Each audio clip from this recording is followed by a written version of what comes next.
బండి సంజయ్ నిజంగానే మొగోడైనట్టయితే, నిజంగానే కేంద్ర హోంమంత్రి అయినట్టయితే, నిజంగానే నైతికత ఉన్నట్టయితే, దమ్ము ధైర్యం ఉన్నట్టయితే ఆ అడ్డమైన అధికారి ఎవడు, వాని పేరు ఎందుకు చెప్పట్లేవు బయటికి?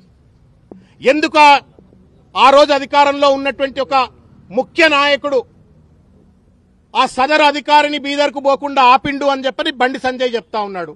దమ్ము లేదా బండి సంజయ్ నీకు? చెప్పు, అధికారి పేరు చెప్పు. ఆ రోజు ఉన్నటువంటి ఒక ముఖ్య నాయకుడు ఎవడో వాడి పేరు చెప్పు.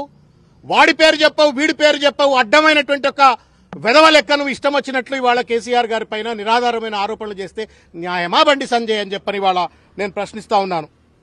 ఇవాళ దేశ అంతర్గత రక్షణకు బాధ్యుడైనటువంటి ఒక హోంశాఖకు మంత్రిగా ఉండి కుక్కతో ఒక గుండ్రాయి కట్టినా చక్కగా కాదన్నట్టుగా ఇవాళ బండి సంజయ్ గారు వ్యవహరిస్తా ఉన్నారు.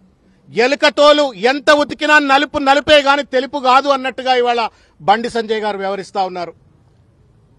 అల్జిమర్ వ్యాధి ఉందేమో బండి సంజయ్కి, అర్థం కావట్లేదు. కరీంనగర్ కార్పొరేటర్ కాదు అయ్యా నువ్వు, కరీంనగర్ గల్లీ లీడరు కాదయా నువ్వు.